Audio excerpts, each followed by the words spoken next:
Esas huellas no son de un animal, dijo el abuelo. Su perro lo guió hasta la verdad oculta en la cueva. El cuerpo ya no responde como antes. A mis 78 años, cada mañana es una negociación con los huesos, un pacto con el dolor sordo que se ha instalado en mis rodillas y en la espalda baja. Pero la mente... la mente es otra cosa. La mente es un campo terco que se niega a marchitarse, un baúl de recuerdos tan nítidos que a veces el ayer se siente más real que el hoy. Y en ese baúl, uno de los cofres más pesados, el que he mantenido cerrado con 1000 candados por más de 60 años, ha comenzado a crujir. Ya es tiempo. La tos que me sacude por las noches, esa que el doctor del pueblo llama un principio de neumonía, no es más que un recordatorio de la tierra que me llama, y no puedo irme con este peso. No puedo. Miro mis manos sobre la mesa de madera de mezquite, la misma que mi padre lijó y barnizó. Están cuarteadas, manchadas por el sol y la tierra de Michoacán, cada arruga un surco sembrado de trabajo y de años. Son las manos de un hombre que ha vivido pegado a su herencia, y es esa herencia la que está en peligro. Es por eso que Diego está aquí.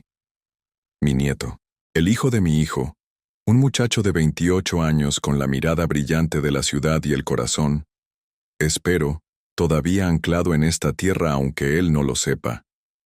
Llegó hace una semana de la Ciudad de México, con su computadora bajo el brazo y sus audífonos puestos, diciendo que necesitaba desconectarse y encontrar un propósito. Lo he visto caminar por la hacienda, inquieto, como un animal enjaulado. Toma fotos con su teléfono pero no ve de verdad. Mira los árboles de aguacate pero no entiende la paciencia que requieren. Escucha el canto de los cenzontles, pero no distingue sus llamados. Es un buen muchacho, de corazón noble, pero está hueco de raíces. Y yo, su abuelo, tengo la obligación de llenarle ese vacío antes de que sea demasiado tarde. El momento llegó esta mañana. Chato, mi viejo perro mestizo, de pelaje color tierra y lealtad inquebrantable, no dejaba de ladrar hacia la ladera de la montaña, donde la propiedad colinda con las rocas y la maleza espesa. Su ladrido no era el de siempre, el que le dedica a los conejos o a los tlacuaches. Era un ladrido insistente, casi nervioso. «¿Qué te pasa, animal?», le dije, saliendo al porche con mi café de olla humeando en el jarrito de barro. Diego salió detrás de mí, bostezando, con el cabello revuelto. «A lo mejor es un coyote, abuelo», dijo, estirándose bajo el sol tibio de la mañana. «No es ladrido de coyote», respondí, entrecerrando los ojos. «Vamos a ver». Caminamos despacio, yo apoyándome en mi bastón de otate, cada paso un esfuerzo. Chato corría delante de nosotros, se detenía, nos esperaba, y volvía a correr hacia un punto específico, cerca de la entrada de una vieja cueva que siempre ha estado ahí, una boca oscura en la falda del cerro. Es un lugar que los niños del rancho siempre evitaron, lleno de leyendas de apariciones y tesoros escondidos que nunca nadie encontró. Al llegar, Chato escarbaba frenéticamente en la tierra húmeda. Me acerqué conteniendo la respiración que ya de por sí me faltaba, y vi lo que tanto lo alteraba. Unas huellas. No eran las pisadas redondas de un coyote, ni las de un venado o un puma. Eran más bien arrastres, marcas largas como si algo pesado hubiera sido movido recientemente, y junto a ellas, una huella extraña, casi rectangular, que no pertenecía a ninguna bestia de la región. Diego se agachó. «Qué raro. ¿Qué será?». Y fue ahí, con el aire frío de la cueva acariciándome el rostro y un dolor agudo en el pecho, que las palabras salieron de mi boca sin que pudiera detenerlas, como un río que rompe su dique. «Esas huellas», dije, con una voz que sonó más grave, más vieja de lo normal. «Esas huellas no son de un animal». Diego me miró, confundido. Pero yo no miraba las huellas. Miraba la cueva, y detrás de ella, veía el rostro de mi abuelo, un hombre de bigote espeso y mirada de fuego, el general Rafael Estrada, a quien le debo el nombre, y un secreto que me ha quemado por dentro toda la vida.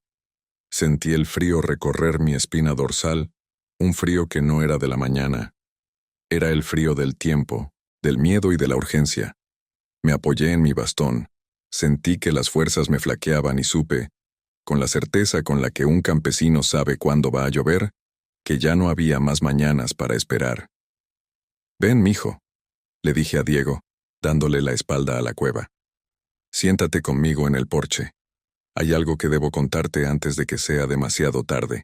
Una historia que empezó mucho antes de que yo naciera y que te pertenece tanto como a mí». Nos sentamos en los viejos equipales de cuero que han sostenido a 4 generaciones de mi familia. Mi esposa, Elena, nos trajo más café sin decir palabra, pero en sus ojos vi la comprensión. Ella sabía que este día llegaría. El sol calentaba mis viejas manos mientras buscaba las palabras, las correctas, para desenterrar un pasado que había mantenido bajo tierra por protección, por miedo, por una promesa. «Diego», comencé, mi voz un susurro ronco. «Tú crees que esta hacienda, esta tierra, es solo un lugar para descansar, un pedazo de campo bonito, pero no es así. Cada terrón de este suelo está amasado con la sangre y el sudor de nuestros antepasados, y hay una parte de esa historia que nadie, ni siquiera tu padre, conoce en su totalidad». Diego dejó su teléfono sobre la mesa, algo que rara vez hacía. Me miraba con una mezcla de curiosidad y la paciencia que se le tiene a un viejo que va a contar sus batallitas. Pero esta no era una batallita. Era la guerra entera. Tú llevas el nombre de mi padre, pero yo llevo el nombre del mío, y él, el de su padre. Tu tatarabuelo, el primer Rafael Estrada de esta línea. La gente del pueblo lo recuerda como un hacendado, un hombre de bien. Pero eso es solo la mitad del cuento. Antes de ser hacendado, fue revolucionario, mijo. Un zapatista de corazón, aunque peleara en estas tierras de Michoacán. Creía en la tierra y la libertad más que en Dios. Hice una pausa, tomé un sorbo de café. El sabor amargo del piloncillo y la canela me ancló en el presente, dándome fuerzas para seguir viajando al pasado. Era 1915. La guerra estaba en su punto más crudo. Las facciones se mataban entre sí. Carrancistas contra zapatistas, villistas contra todos. Mi abuelo comandaba una célula clandestina aquí, en la sierra. No eran soldados de leva, eran hombres convencidos, campesinos que defendían lo suyo. Eran los guardianes de esta región. En ese tiempo, los papeles y los títulos de propiedad no valían nada si no tenías las armas para defenderlos. Los poderosos se apoderaban de las tierras con documentos falsos o a punta de pistola. Los revolucionarios de verdad, como mi abuelo, luchaban por proteger a los pequeños propietarios, a las comunidades indígenas. Los ojos de Diego seguían fijos en mí. Ya no había escepticismo en ellos, solo una atención profunda, como si estuviera escuchando por primera vez el verdadero latido de su propia sangre. Un día, continué, le llegó la noticia de que un general carrancista venía para acá, un hombre cruel conocido como el Chacal. Venía a pacificar la zona, que era su forma de decir que venía a robar, a quemar y a matar. Mi abuelo y sus hombres supieron que no podrían enfrentarlo en campo abierto. Eran menos y estaban peor armados. Así que decidieron salvar lo más importante, la prueba de a quién le pertenecía cada palmo de esta tierra. Reunieron los títulos originales de esta hacienda y de las tierras de otras 20 familias del pueblo de Santa Clara, documentos que venían desde la época de la colonia, sellados y firmados, la única prueba legal de que no éramos invasores, sino dueños. Me detuve de nuevo. La tos me sacudió con fuerza, un perro rabioso mordiéndome los pulmones. Diego se levantó para darme unas palmadas en la espalda. «Tranquilo, abuelo, respira». Su preocupación era genuina. Cuando recuperé el aliento, mi voz era más débil. «Gracias, mijo. Como te decía, no solo eran los papeles, también guardaron un tesoro. No de oro, no. Un tesoro de honor. Un cargamento de medallas de plata, acuñadas por ellos mismos, para reconocer el valor de los hombres caídos en batalla. Y junto a ellas, las pocas armas buenas que tenían, fusiles alemanes que pensaban usar en un futuro levantamiento. Lo metieron todo en un cofre de cedro, fuerte y pesado, y una noche sin luna lo escondieron. Señalé con la barbilla hacia la montaña. Ahí, en esa cueva, la sellaron con rocas y juraron no revelar su ubicación hasta que la guerra terminara y la paz fuera segura. Pero la paz nunca fue segura, Diego. Mi abuelo murió en una emboscada unos meses después. El chacal arrasó con la región, pero nunca encontró los papeles. Las familias se dispersaron. Algunas regresaron años después, otras no. Mi padre, que era solo un niño, se quedó con la historia a medias, una leyenda susurrada. Cuando crecí, él me contó lo poco que sabía y me hizo jurar que protegería ese secreto. El día que alguien quiera quitarnos lo nuestro, esa cueva será nuestra salvación, me dijo. Y yo he guardado esa promesa toda mi vida. El silencio cayó sobre el porche, pesado como la humedad antes de la tormenta. Diego me miraba, su mente trabajando a toda velocidad. Podía ver las preguntas formándose en sus ojos. Pero, abuelo, si eso es verdad, ¿por qué nunca lo usaste? Hemos tenido problemas. Hace 10 años esos primos lejanos intentaron reclamar una parte. Y ahora está esa empresa. Ah, la empresa, la verdadera razón de mi urgencia. Unos desarrolladores inmobiliarios de la capital, con un abogado de dientes afilados llamado Rodrigo, llevaban meses merodeando, ofreciendo una miseria por nuestras tierras y las de nuestros vecinos, diciendo que tenían un proyecto ecoturístico. Mentiras. Querían construir un complejo de lujo para gente rica, borrar nuestra historia y plantar sus monstruos de cemento. Habían estado presionando, amenazando con juicios, diciendo que nuestros títulos eran dudosos. Porque nunca había sido tan grave, Diego. Los pleitos de familia se arreglan. Pero esta gente no quiere un pedazo, lo quiere todo. Y tienen el poder y el dinero para aplastarnos. He sentido su sombra acercándose, como se siente la sombra del sopilote antes de que baje por la carroña. Por eso te llamé, por eso insistí en que vinieras. Pero no encontraba el momento, la fuerza para contártelo. Creía que era una locura de viejo.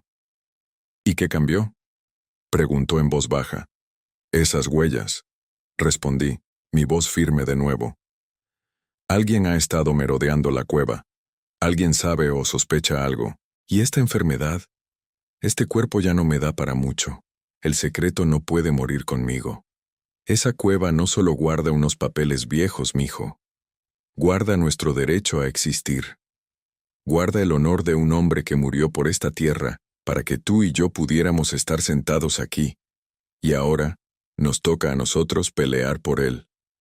Diego se quedó callado por un largo rato, mirando sus manos, tan diferentes a las mías, lisas y pálidas.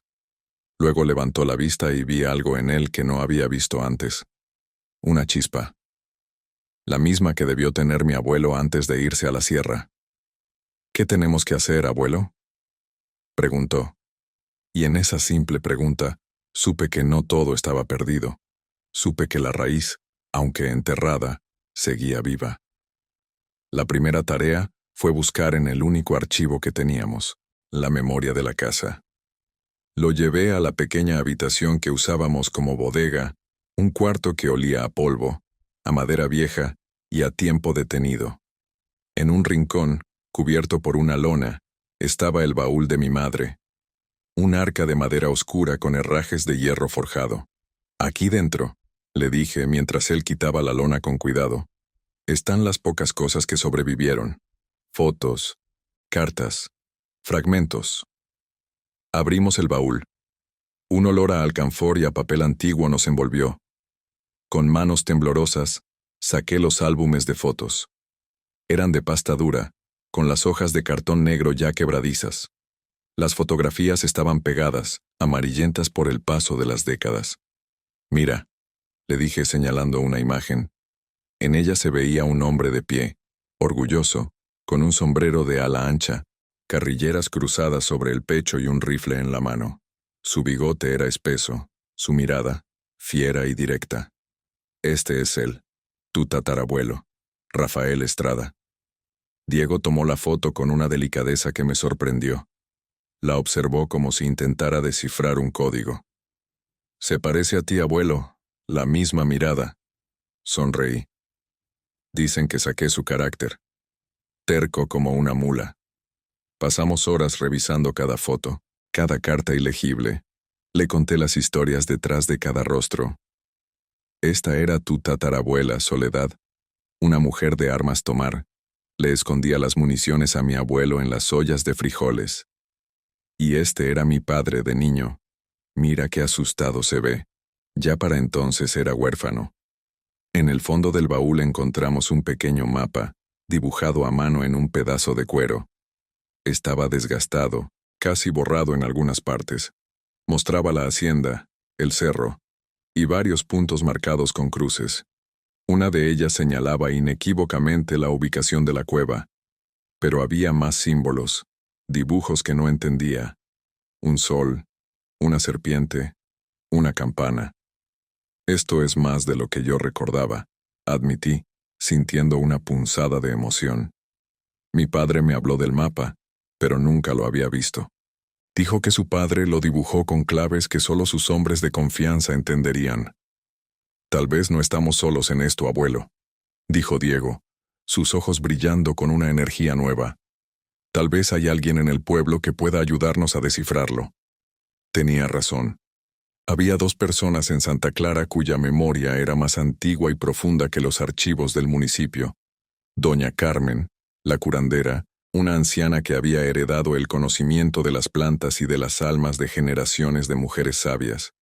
Y don Luis, el maestro jubilado, el historiador no oficial del pueblo, cuyo abuelo también había cabalgado con el mío.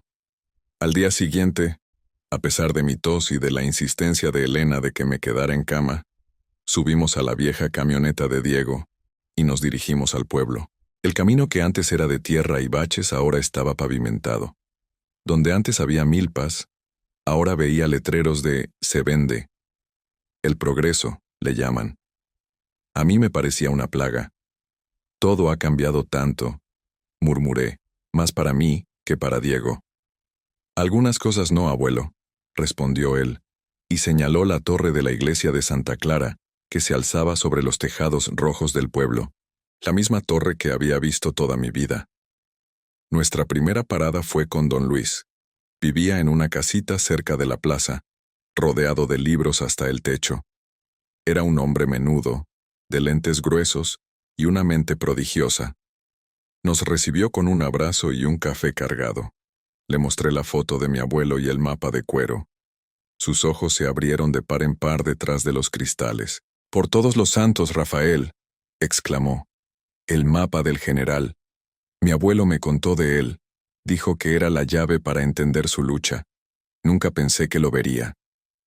Estudió el mapa durante un largo rato, sus dedos huesudos trazando las líneas borrosas.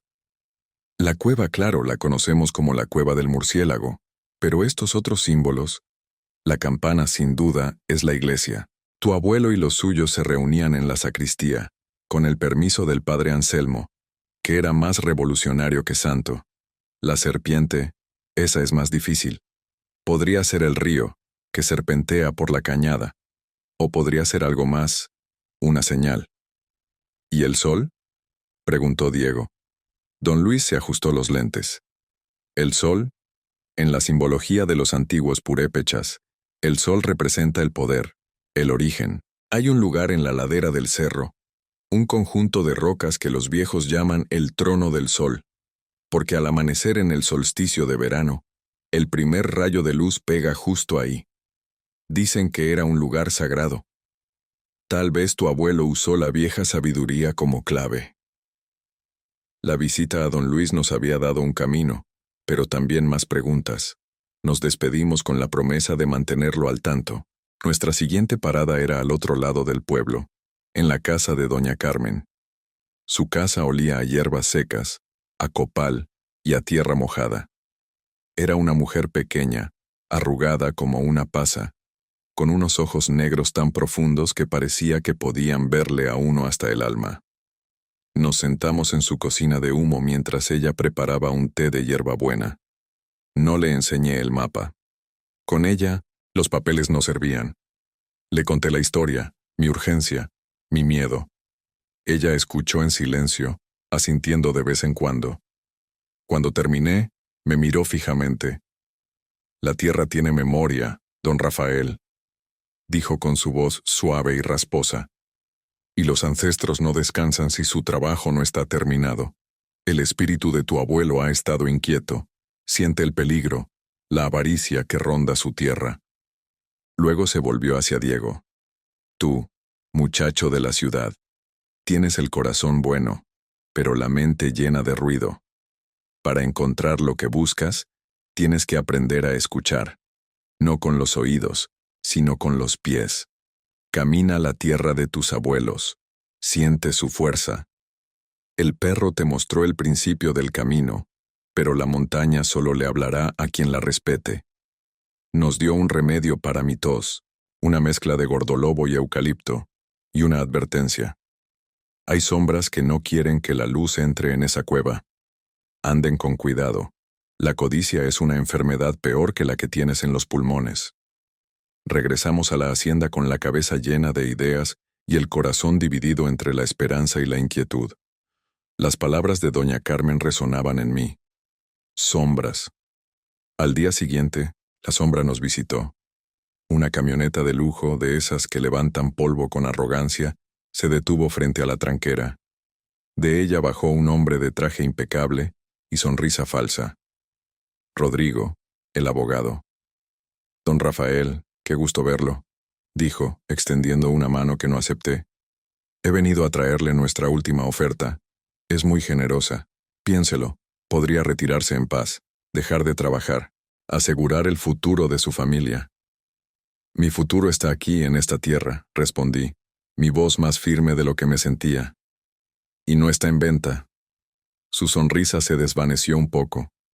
Mire, don Rafael, entiendo su apego sentimental, pero seamos realistas. Sus títulos de propiedad son frágiles.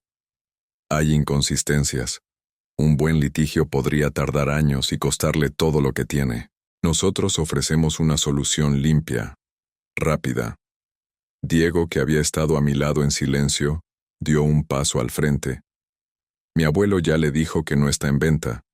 Le pedimos que se retire de nuestra propiedad. Rodrigo lo miró de arriba abajo con desdén.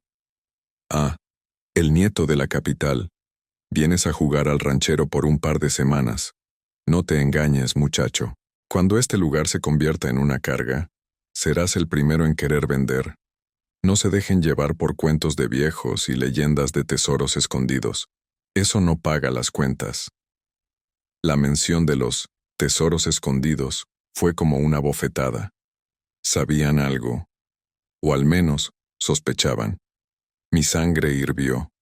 Fuera de aquí, dije, levantando mi bastón y señalando el camino. No vuelva a poner un pie en mi tierra si no quiere conocer el filo de mi machete. El abogado se encogió de hombros, recompuso su sonrisa cínica y se subió a su camioneta. Como quieran, la oferta sigue en pie. Por ahora.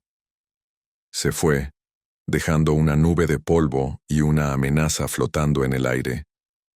El encuentro nos dejó temblando de coraje, pero también nos dio un nuevo impulso. Ya no era solo una búsqueda del pasado, era una batalla por el presente. Tenía razón, abuelo, dijo Diego, su mandíbula apretada. Están desesperados por sacarnos. Lo que sea que haya en esa cueva es nuestra única arma. Los días siguientes se convirtieron en una carrera contra el tiempo. Mi salud empeoraba. Algunas mañanas, la fiebre me impedía levantarme de la cama. En esos momentos, la desesperación me invadía. ¿Y si moría antes? ¿Y si dejaba a Diego solo con esta carga? Pero él no me dejaba rendirme. Me traía los tés de doña Carmen, se sentaba junto a mi cama y me hacía preguntas sobre el mapa, sobre mi abuelo, sobre cada historia que yo pudiera recordar. Estaba absorbiendo el pasado, haciendo lo suyo. Cuando me sentía con fuerzas, salíamos a explorar. Fuimos al Trono del Sol, como nos había indicado don Luis. Era un lugar impresionante, un promontorio de rocas volcánicas que ofrecía una vista de todo el valle. Diego usó la brújula de su teléfono para confirmar la orientación. Efectivamente, Estaba perfectamente alineado con el este, pero no encontramos nada, ninguna marca, ninguna señal. Seguimos el curso del río, buscando cualquier cosa que se pareciera a una serpiente. Encontramos piedras con formas curiosas, raíces de árboles que parecían reptiles, pero nada que se sintiera como una pista. La frustración comenzaba a hacer mella en el ánimo de Diego. A lo mejor solo son dibujos, abuelo. A lo mejor estamos perdiendo el tiempo, dijo una tarde, sentados a la orilla del río. La paciencia es la virtud del campesino, mijo. Le respondí, aunque yo mismo sentía la duda carcomiéndome. Tu tatarabuelo no haría nada sin un propósito. Hay algo que no estamos viendo. Mientras mis fuerzas físicas menguaban, las de Diego crecían. Lo veía caminar por la tierra con más seguridad. Aprendió a distinguir el canto de las chachalacas, a saber por la humedad del aire si llovería. Hablaba con los trabajadores del rancho, les preguntaba por sus familias, escuchaba sus historias. Estaba echando raíces sin darse cuenta. Una noche, mientras la fiebre me hacía delirar, tuve un sueño. O tal vez fue un recuerdo. Vi a mi abuelo, no como en la foto, sino vivo, riendo con sus hombres alrededor de una fogata. Hablaban en claves, usando refranes y dichos del campo. Uno de ellos dijo, cuando el sol le bese la cara a la serpiente, la montaña abrirá su corazón. La frase se quedó grabada en mi mente. A la mañana siguiente, me sentía mejor. Le conté a Diego el sueño. Él frunció el ceño, pensativo. El sol besando a la serpiente, repitió. Sacó el mapa de cuero y lo puso sobre la mesa. A su lado puso su celular, abierto en una aplicación de mapas satelitales. Estuvo comparando, midiendo, calculando durante casi una hora. De repente levantó la vista, sus ojos encendidos. Lo tengo, abuelo, creo que lo tengo. No es literal, no es una piedra con forma de serpiente, es una sombra. Me explicó su teoría. El trono del sol está al este de la cueva, el río está al oeste. Y si en un momento específico del día, la sombra proyectada por las rocas del trono del sol tocaba el río, y si esa sombra, por la forma de las rocas, parecía una serpiente. ¿Y cómo sabríamos cuándo? Pregunté, asombrado por su lógica. Por el otro símbolo, dijo, señalando el mapa. La campana, la iglesia. ¿A qué hora tocan las campanas en el pueblo, abuelo? A las 6 de la mañana para el rosario, al mediodía para el ángelus, y a las 6 de la tarde para la misa. Respondí de memoria. Diego sonrió. 3 momentos del día, 3 posiciones del sol. Apuesto a que es al atardecer, cuando el sol está más bajo en el oeste, proyectando la sombra más larga desde el este. A las 6 de la tarde, cuando el sol besa a la serpiente, las campanas nos dirán que es la hora. Su plan era tan brillante en su simpleza, que me dejó sin palabras. Era una combinación perfecta de la sabiduría antigua de mi abuelo y la tecnología moderna de mi nieto. Esa misma tarde, armados con palas, picos y linternas, nos dirigimos a la ladera de la montaña. Yo me sentía más débil que nunca y cada paso era una agonía. Pero la esperanza me empujaba. Nos posicionamos en un punto entre la cueva y el río desde donde podíamos ver el trono del sol. Esperamos. El sol comenzó su lento descenso, pintando el cielo de naranjas y morados. Y entonces, el milagro ocurrió. Lentamente, una sombra comenzó a alargarse desde el promontorio rocoso. No era una sombra cualquiera. Tenía una forma sinuosa, ondulante, increíblemente parecida a una serpiente gigante que se arrastraba por la ladera. Contuvimos el aliento mientras la cabeza de la sombra se acercaba al río. Y justo cuando la punta de la oscuridad tocó la orilla del agua, a lo lejos, el viento nos trajo el sonido débil pero claro de las campanas de Santa Clara. Las 6 de la tarde. Ahí, susurré, señalando con un dedo tembloroso el punto exacto donde la sombra y el río se encontraron. Ahí es donde debemos buscar. El lugar no parecía tener nada de especial, solo tierra y rocas, pero Diego, con una determinación que nunca le había visto, comenzó a cavar. Chato a su lado escarbaba también, como si entendiera la importancia del momento. Yo me senté en una piedra, sin fuerzas para ayudar, sintiéndome un viejo inútil. Pero mi papel ya no era cavar. Mi papel era recordar, era guiar y rezar. Pasó una hora. El sudor empapaba la camisa de Diego. La oscuridad comenzaba a caer. «No hay nada, abuelo», dijo, su voz cargada de decepción, apoyándose en la pala para recuperar el aliento. «Sigue, mijo», le insistí, aunque mi propia fe flaqueaba. «Un poco más. Tu tatarabuelo no nos traería hasta aquí para nada». Volvió a clavar la pala en la tierra. Y entonces, escuchamos un sonido. No el sonido sordo de la pala contra la tierra, sino un clank metálico, seco. Ambos nos quedamos helados. Diego se arrodilló y empezó a escarbar con las manos, frenético. Yo me levanté, el dolor olvidado, y me acerqué. Bajo una capa de tierra y piedras, había algo, una argolla de hierro oxidado. Estaba unida a lo que parecía ser una trampilla de madera cubierta de metal. Estaba increíblemente pesada. Juntos, con las pocas fuerzas que me quedaban y toda la juventud de Diego, tiramos de la argolla. La trampilla cedió con un gemido de madera vieja y dejó al descubierto un agujero oscuro y un tramo de escalones de piedra que se hundían en las entrañas de la tierra. «Es una entrada secundaria», dijo Diego asombrado. «La entrada principal de la cueva está sellada, pero tu abuelo construyó una ruta de escape, una entrada secreta». Encendió su linterna y apuntó hacia abajo. El haz de luz reveló un túnel estrecho. El aire que salía de él era frío y olía a encierro, a tierra y a tiempo. «Baja tú, mijo. Yo te espero aquí. Ya mis piernas no dan para eso». Diego asintió, su rostro una máscara de seriedad. Desapareció en la oscuridad. Yo me quedé arriba escuchando el latido de mi propio corazón, que golpeaba en mis oídos como un tambor de guerra. Los minutos se hicieron eternos. Cada sonido de la noche me sobresaltaba. ¿Y si la cueva se derrumbaba? ¿Y si había animales? ¿Y si Rodrigo y su gente aparecían? Finalmente, después de lo que me pareció una vida entera, escuché su voz desde abajo, ahogada por el eco. «Abuelo, abuelo, lo encontré, lo encontré». Un torrente de alivio me recorrió, tan fuerte que casi me hizo caer. Las lágrimas nublaron mis ojos.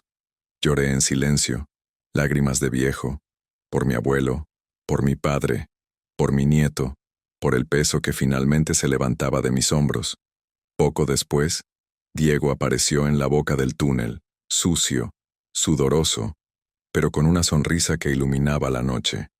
Detrás de él, arrastraba un cofre de madera oscura, reforzado con bandas de hierro.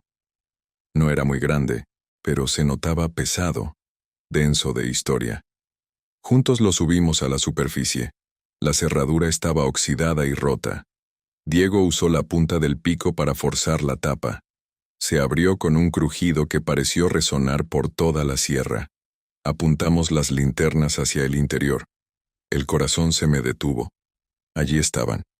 En la parte superior, envueltos en tela encerada, había fajos de documentos, amarillentos pero increíblemente bien conservados. Pude ver los sellos de lacre, las firmas caligráficas. Debajo de ellos, el brillo opaco de la plata. Docenas de medallas con el águila revolucionaria grabada.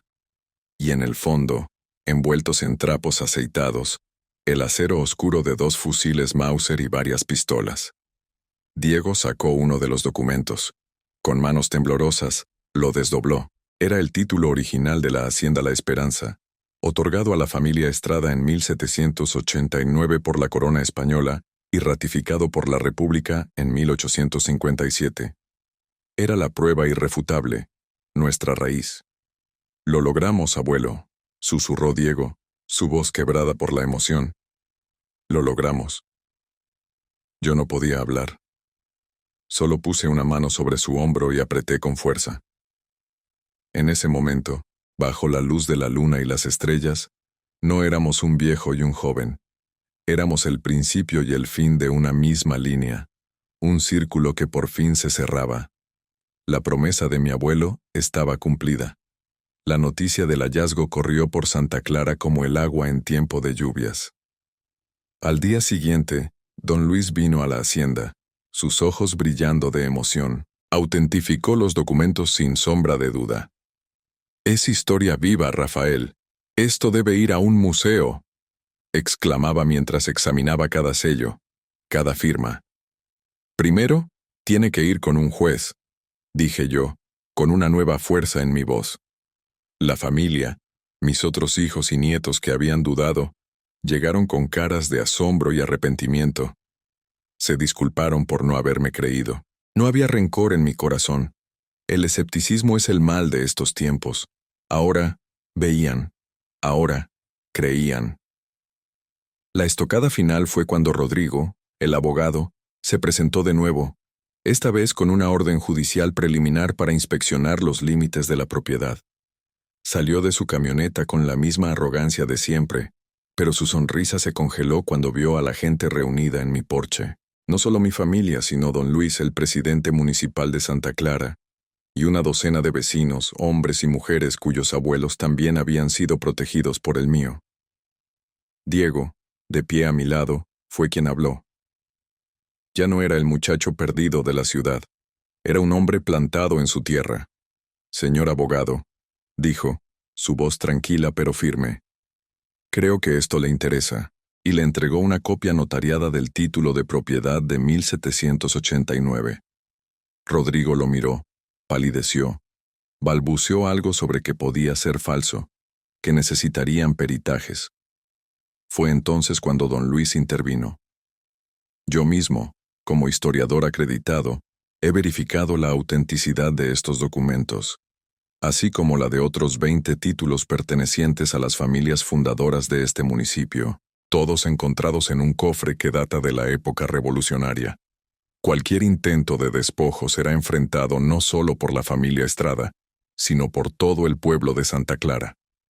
El abogado, derrotado, se dio media vuelta y se fue sin decir una palabra más. Vimos su camioneta desaparecer por el camino, levantando un polvo de fracaso. Un grito de júbilo se elevó en el porche. La gente se abrazaba, reía. Habíamos ganado. Mi abuelo, desde donde estuviera, había ganado. Esa tarde, cuando la casa por fin quedó en silencio, Diego y yo regresamos a la entrada de la cueva. El sol se ponía, tiñendo las nubes de un rojo intenso, como si el cielo sangrara de orgullo. Nos sentamos en el mismo lugar donde habíamos descubierto la entrada secreta. «Siempre supiste que estaba aquí, ¿verdad, abuelo?», preguntó Diego sin mirarme, con la vista fija en el horizonte. «Lo sentía», respondí. Era como tener una espina clavada en el alma. Sabía que tenía que sacarla antes de irme, pero necesitaba la ayuda correcta. Necesitaba unos ojos jóvenes que vieran lo que los míos ya no podían, y un corazón fuerte que no se rindiera. «Te necesité a ti, mijo». Él asintió en silencio. Luego, se volvió hacia mí. «Gracias, abuelo, por confiar en mí. Antes de venir aquí yo no era nadie. Solo un tipo más perdido en la ciudad, persiguiendo cosas que no importan. Tú me diste un propósito, me diste una historia, me diste un nombre que ahora siento que merezco llevar». Sus palabras fueron el mejor remedio que pude haber recibido. Sentí una paz inmensa, una calma que me inundó por completo.